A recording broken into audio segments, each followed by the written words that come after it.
Hola, hoy vamos a hablar sobre los números enteros.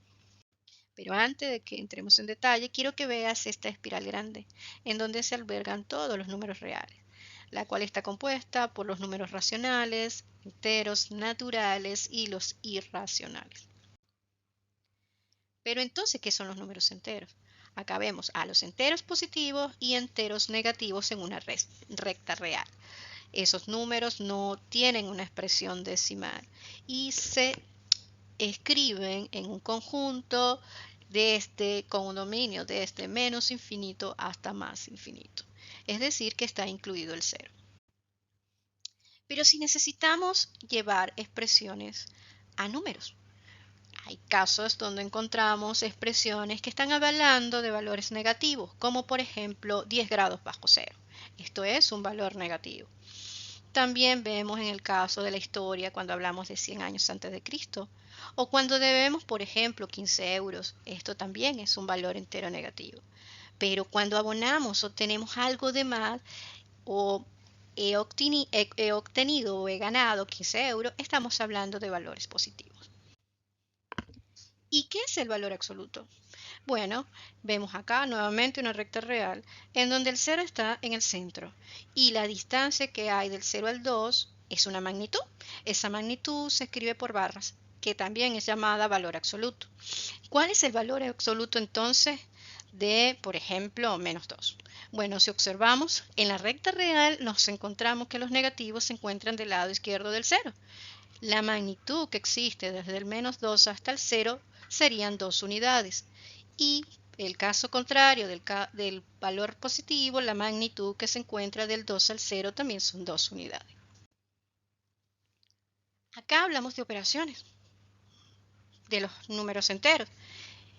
Es donde toman participación los signos o la regla de signos.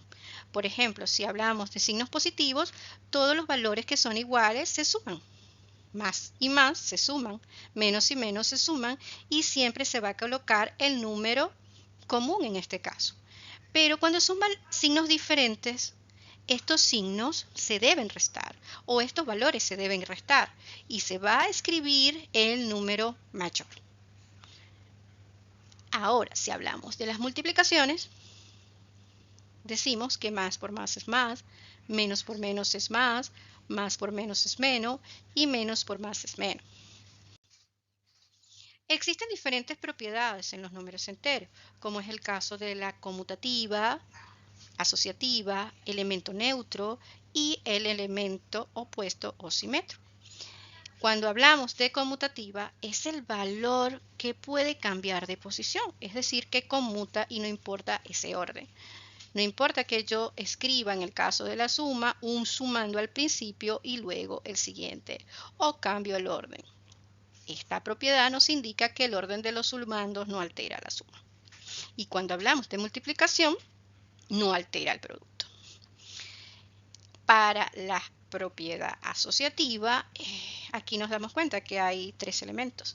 Entonces, lo que hablamos es de asociar esos elementos. Si yo asocio 2 elementos al principio y luego lo sumo con uno siguiente, es lo mismo que asociar los 2 últimos y luego sumarlo con el primero. Asimismo lo podemos hacer en el caso de las multiplicaciones, pero si te das cuenta, combinamos lo que son sumas y multiplicaciones. El elemento neutro es un número que al ser sumado en el caso de la suma con un elemento no cambia el resultado primario. O en el caso de la multiplicación es un elemento que al ser multiplicado por un elemento primario no altera ese elemento. En el caso de la suma, ese elemento neutro que no cambia, que no hace que cambie, es el 0. Y en el otro, que es la multiplicación, es el 1. Para el caso del elemento simétrico, es ese elemento contrario, opuesto, que al ser operado me da igual a 0.